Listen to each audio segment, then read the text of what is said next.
Hey everyone, it's Zara and I'm back to film my reading journal for the month of February. So first thing, I have how much time approximately I spent reading each day. I did read every day in the month of February, and I had some days that I read a lot. So I had multiple days that I read over 6 hours. Granted, I mean, it was listening to audiobooks, but I spent a good portion of the day listening to audiobooks those days. And then I also had some days that I didn't spend much time reading. Near the end of the month, that was because we had family in town, so spending time with them versus, spending a lot of time reading. I read 9 books though, total, 4,220 pages, and some of those books were quite long. So these 3 were all on the longer side. But my favorite book of the month was Nothing to See Here by Kevin Wilson. Then looking at my monthly spread for when I started and finished books, I feel like I had a good smattering throughout the month. And yeah, most of the days that I finished a book, I started a book the same day just to kind of continue reading on. And these floral stickers are from, actually I'm not sure if they're, I think they were actually Caliber Plan. Then getting into some of my goal setting, I had new releases, The Bones Beneath My Skin. I actually picked this one as my book of the month, so I did pick it up, I just haven't started it yet. Then in terms of what I was reading, I only had 2 books that I started and didn't finish. I do intend to hopefully finish Spy Mom in March. I got behind on my library books, and so I'm trying to focus on them currently, and that book I picked up a copy of my own, so there's less of a rush to read it right away. And then like I said, I read every single day this month, but all but 2 days I picked up an audiobook, so that's been working well, especially like in the middle of the night when I have to get up with the baby. It's nice to put in an audiobook because it doesn't take as much focus as turning on a light and reading a physical book or having a backlit, Kindle, digital book. And so the audiobooks have just been very convenient. Then I have this quote that I pulled out. This was from Nothing to See Here. So it says, maybe raising children was just giving them the things that you loved most in the world and hoping they loved them too. Then I drew out my bingo for the month, and I usually pull prompts from my reading challenges to put in here just to try to focus on some of those prompts, especially ones that are monthly prompts. So ones that, there's 12 prompts, 1 per month. I usually try to pull those specifically in here, plus a couple of others. So I did get 2 bingos. Then looking at my top priorities, I read every day. I only read 1 Kindle book, so I didn't get to cross that off. And then I read 2 physical books, I believe. So nearly met those 2 goals, but like I said, I ended up focusing more so on the audiobooks this month, which is totally fine. I still had some great reading. And then again, for filling out my bingo challenges, I like to put in some notes back here, pulling books from my TBR to try to fit into the prompts whenever I can. And then looking at my Goodreads tracker, I'm up to 15 books for the year so far, so I think I'm doing great in terms of my reading goal for the year. Mostly audiobooks, but again, I had a physical book and a Kindle book, so definitely making my way. Again, in comparison to January, I read almost double the amount of pages, but 3 additional books. And then this is my kind of bookshelf reading tracker from JoJo's Pretty Paper Shop, and then just filling in purple for the month of February. And again, my reading trackers from Plan with Elise, just filling those out as well. So I do think that I'm going to end up hopefully more than 50 books, but I don't know if I'll make it more than 100 because last year I did not quite make it to 100. So then getting into the individual books, first off, I had Nothing to See Here, which was my favorite book. This one I listened to as an audiobook and it was excellent. I think it had even said that it maybe was up for an audiobook award or it won an audiobook award. So I think that was why I first picked it up. And then now my library is doing it as their book club, and I think the local bookstore in town also did it as the book club pick a couple months ago. So now I've been seeing it everywhere, but I gave it 5 stars. In this book, you have Lillian, and she's kind of like a down on her luck sort of person.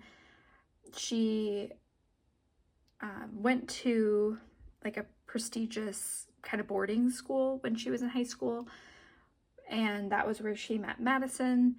But then, you know, due to circumstances, you know, Lillian didn't continue at the boarding school. And now it's years later, and Madison is calling in a favor to Lillian, asking her if she wants to watch her stepchildren, that she needs a nanny for them for the summer.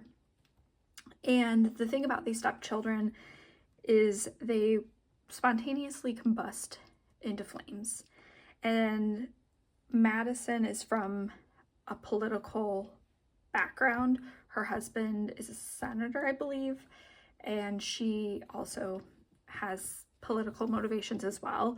And so, you know, part of it is they want Lillian to try to stop the spontaneously combusting so that, you know, they can keep them out of the public eye, and also, you know, try to figure out living with them, because this is the first time that they are, that her husband is in charge of these kids since he got divorced from his first wife. So anyways, but I feel like that didn't explain it well, but it's a great book in terms of found family, and it's funny. I found myself laughing out loud a lot. I think Lillian is a really good main character in terms of, I thought she was well written. I thought, you know, she was, you know, fun to follow. And also too, like, the children were interesting. The whole story was just interesting and different. So felt like something I hadn't read before. It wasn't very long, 288 pages. And again, if you like audiobooks, I'd recommend picking up the audiobook as well. But I don't know, I really enjoyed that one, and it was kind of a little bit of a surprise. So then moving on, I read a thriller next, What Lies in the Woods. And 20 years ago, there were 3 friends that were out in the woods playing. I think they were somewhere around the age of 12 when they were attacked. And one of the friends, Naomi, ended up getting stabbed by a serial killer, left for dead, essentially. And her friends escape, and, you know, somehow Naomi pulls through. She doesn't die from these stab wounds. They get the serial killer locked away, and now it's 20 years later. He just died, and the friends are getting back together because they have a little bit of a secret. And so this one was definitely an interesting one, because, I mean, you know, there's a secret throughout. There's kind of various levels, or there's a couple of different secrets in the plot. But I enjoyed it. You know, I gave it 4 stars. It was interesting. I wanted to keep reading it. Some of the twists I didn't see coming. So, you know, definitely an interesting one to pick up. Next up, I have Drums of Autumn, which is the 4th book in the Outlander series. So I won't get too much into it, just because if you've never read the Outlander series, I don't want to spoil anything. But the Outlander series, you have a person who goes back in time. It's time travel in Scotland, and, you know, kind of the adventures that she goes on. So, you know, Claire is the main character. So Drums of Autumn just is a continuation of that story. It was over 1,000 pages. It was very long. I tried to read it last year and just got distracted with other books. I was in my first trimester, so I just wasn't really interested in picking up a 1,000-page book.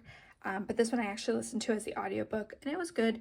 I gave it 5 stars. There were some parts that kind of lulled in the middle, but I feel like, I don't know, it still kept my interest. I mean, I still made it all the way through. I think so far in the Outlander series, the first and the third ones have been my favorite. But I did still very much enjoy this one, and will slowly keep continuing that series because it had been at least 2 or 3 years since I read book 3. So hopefully, you know, maybe later this year or next year I'll read another one, but definitely a good one if you like historical fiction with a little bit of magic, you know, tied in. So then the next 2 books I read were books 2 and 3 in the Empyrean series. So Iron Flame and Onyx Storm. Onyx Storm just came out in January, and I hadn't read Iron Flame yet. I read Fourth Wing in the fall, and so wanted to catch up on the series, especially because everyone was hyped about Onyx Storm. I pre-ordered it, and I'd say that Fourth Wing was definitely my favorite so far out of the series. Iron Flame and Onyx Storm had good moments and bad. So with Iron Flame, I felt like I had too many characters. The story takes place at a Dragon Rider college, Basgiath War College. And so you have all of these tough characters. All of these characters are, you know, gonna go off to war, off to battle. They had to prove themselves to even get into the college. And so, you know, they're all very tough. My problem is that they all feel the same, or a lot of them feel the same. And so, and maybe too, part of it was reading Fourth Wing and then taking a couple months off. Maybe I would have been able to follow things a little bit better if I started with Fourth Wing and then like directly proceeded to Iron Flame and then directly to Onyx Storm. But it just felt like we had a lot of characters and professors, or, you know, adults in the series. I mean, I guess they're all adults because they're in their 20s when they go to this college, but, you know, like war generals and you know, kind of like higher up in command, that one, I just couldn't remember if we had seen them before, and then trying to figure out how they differentiated from one another was hard because I feel like, you know, everyone kind of had the same traits. They're tough, you know, they you know, are tough, and, you know, there's a lot of people that die, and so then there's some people that you start to get to know who they are, and then they die, and, you know, it's kind of hard to keep track of all of them. I also listened to these as the audiobook, which is another thing. I don't know if the physical book had like a character guide, but I needed a character guide because I felt like I just was getting lost. In Iron Flame, there was also a plot line with kind of a love triangle that I just didn't like because I don't know, it just felt unbelievable, and it just felt like they just kept beating a dead horse with it. And so it just felt overplayed. And so, you know, I gave Iron Flame 3 stars, and I think if I didn't already have Onyx Storm checked out from the library and I owned the book and everyone else was excited for it, I don't know if I would have read Iron Flame in the fall if I would have picked up Onyx Storm, because I just gave it 3 stars. I thought it was fine, but it kind of dragged for me. Then Onyx Storm, I felt like was better. There was a little bit more adventure to it. There was a plot line where you had a lot of change in scenery, and so for that, that kept my interest more. There were still some plot lines that I didn't like. There were still some of the characters I still couldn't differentiate from one another. There were a couple of characters that I felt like I got to know better in Onyx Storm that now I'm excited to see them in the future. Also too, I don't know when this turned from a trilogy to a 5-book series. For some reason, I was still thinking that it was a trilogy when I went into these.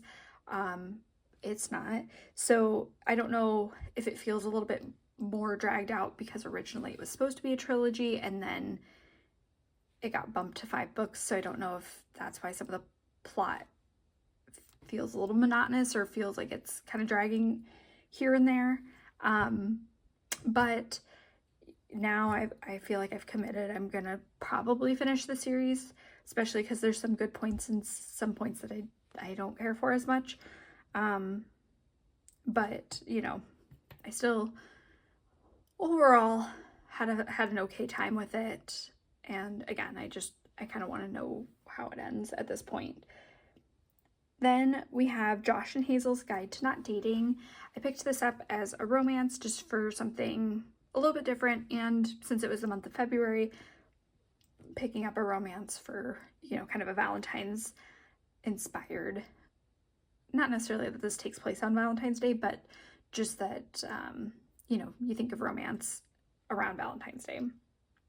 So I gave this one 4 stars. I listened to it as the audiobook, and I feel like it started off really strong. I really liked the characters.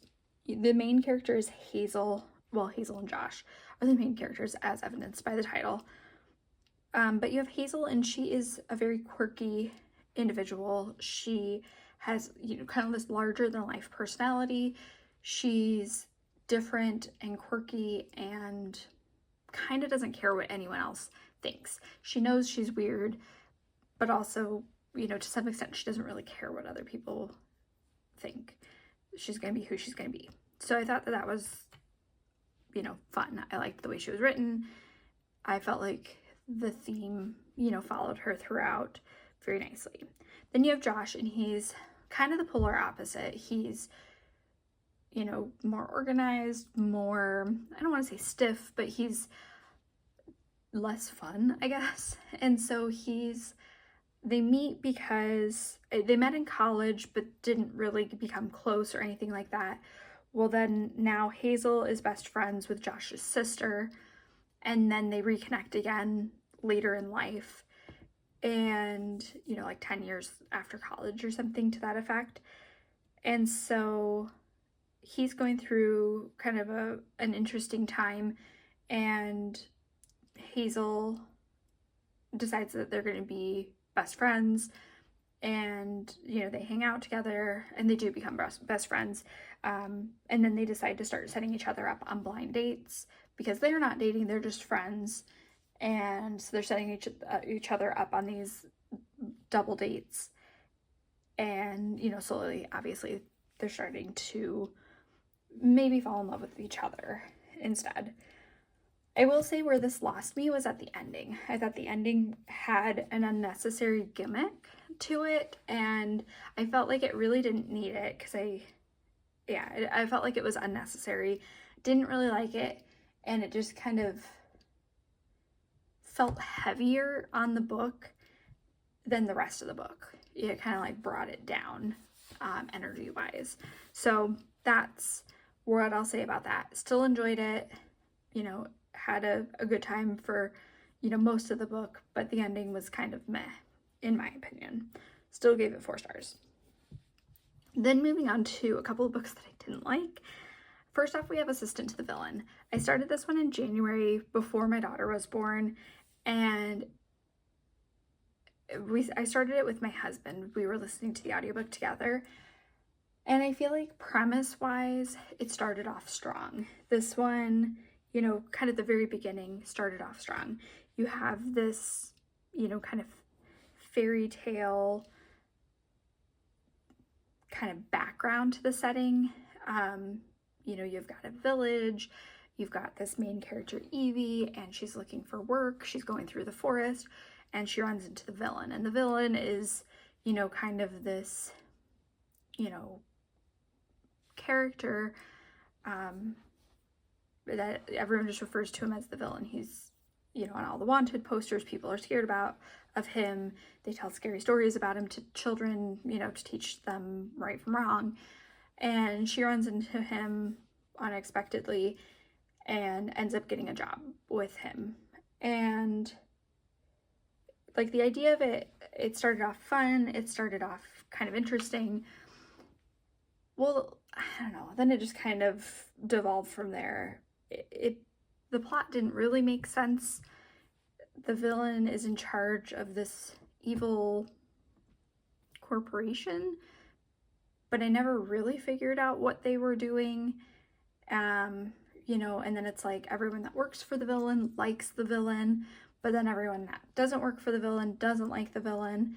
And it was hard to find out why he was bad, or, like, I don't know. It just seemed like he was just like, he's evil, but then everything he does doesn't really feel that evil, but trust me, he's evil.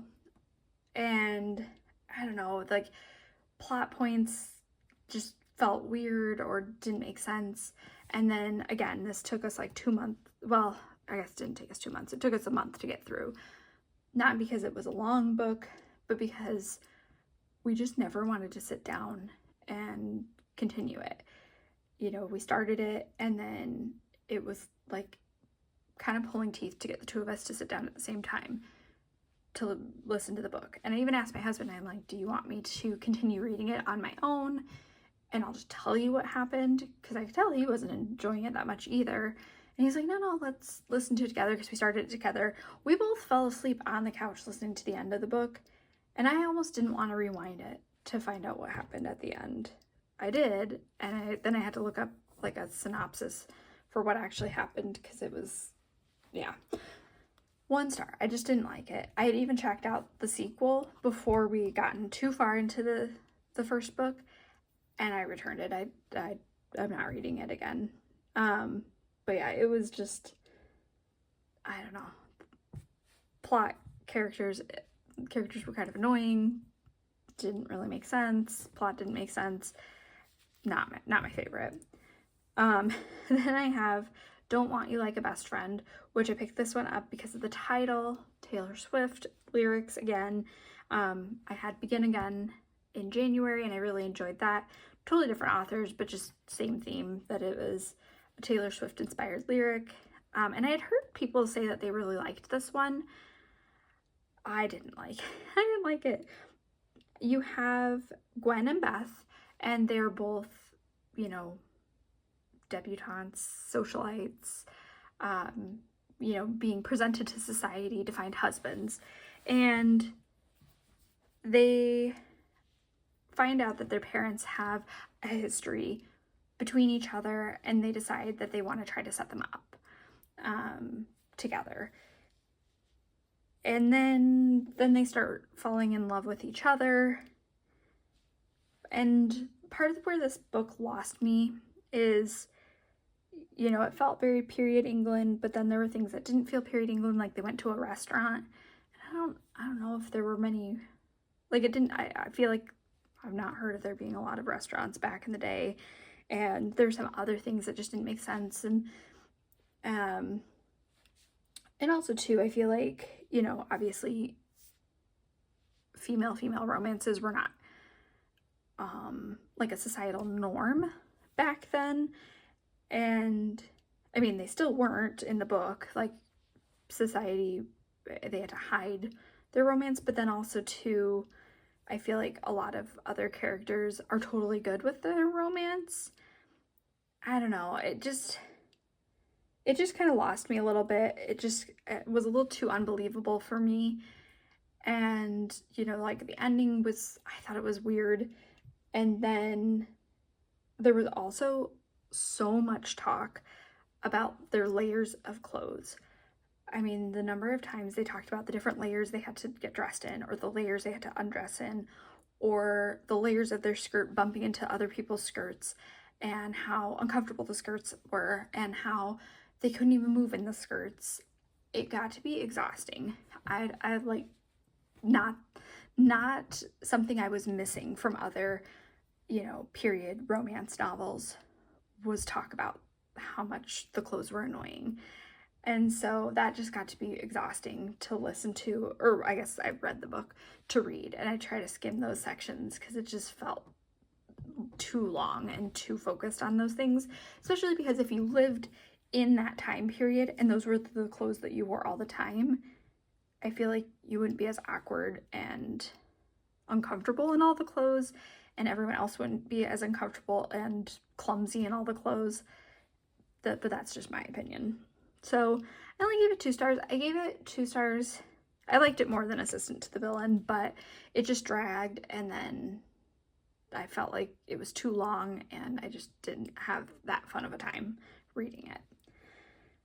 Next, I have The Bookwoman of Troublesome Creek. This one I did really enjoy. So The Bookwoman of Troublesome Creek follows Cussie, and she has blue skin. So there is history of, it's loosely based on a real life Kentucky family that had blue skin, and it was you know, something that was very unique.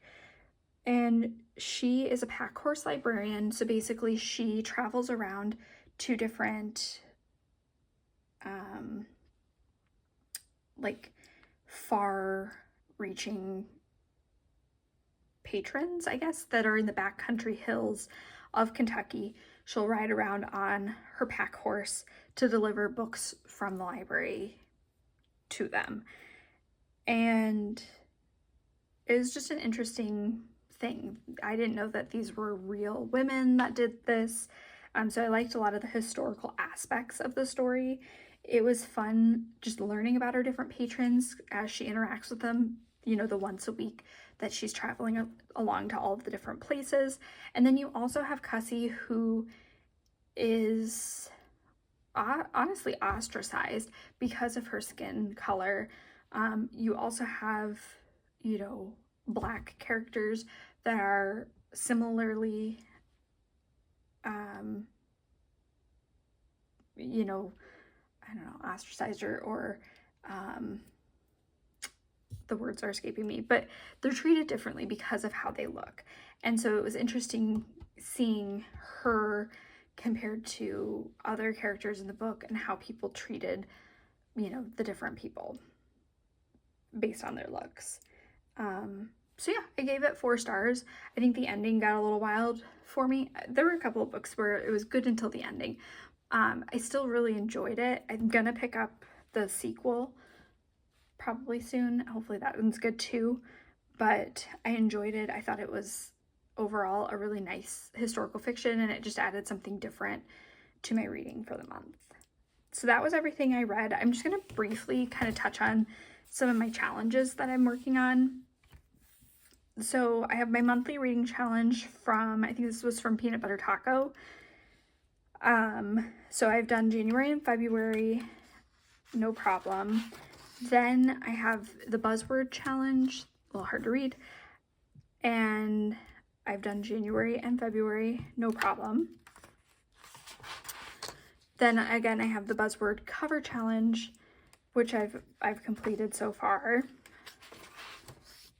Then I have the Nerdy Gal Studio challenge. I'm a little behind on that. So in February, I completed the one for January. In March, I'm going to complete the one from February. And then hopefully in March, I'll do the one for March too. But I got a little behind on that one. That's okay. And then the Pop Sugar challenge. I feel like I've only gotten a couple so far, but I'm slowly starting to fill them in. Then I have the Wizarding Professions challenge, which is the Harry Potter and the Order of the Planners Facebook group. And again, just slowly filling them in. I feel like I haven't completed too many yet, but just filling them in as I go. And then I have From the Vault challenge, which is the Taylor Swift like reading group on Facebook. And it's based on her different vault tracks. So I've had a couple of those, especially the ones that were, I guess I had one of the Taylor Swift inspired titles in here. My alphabet challenge is going well so far. I think, you know, just naturally this will fill up, and then the hard letters to get will be, you know, the Q, X, Y, Z that it is every year. Then I also have my Rainbow Reading Challenge. So I've had a few books, and I try to pick ones, if they're multicolored with a lot of colors, I usually don't pick those books. But like Don't Want You Like a Best Friend was a pretty solid purple.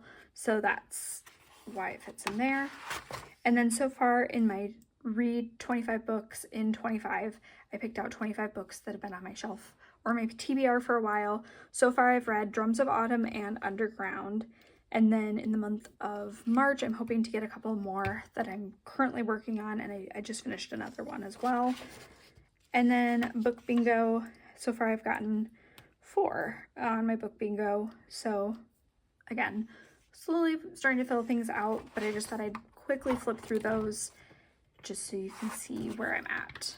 But that was everything for the month of February, and I will be back next month to tell you all about March. Thank you.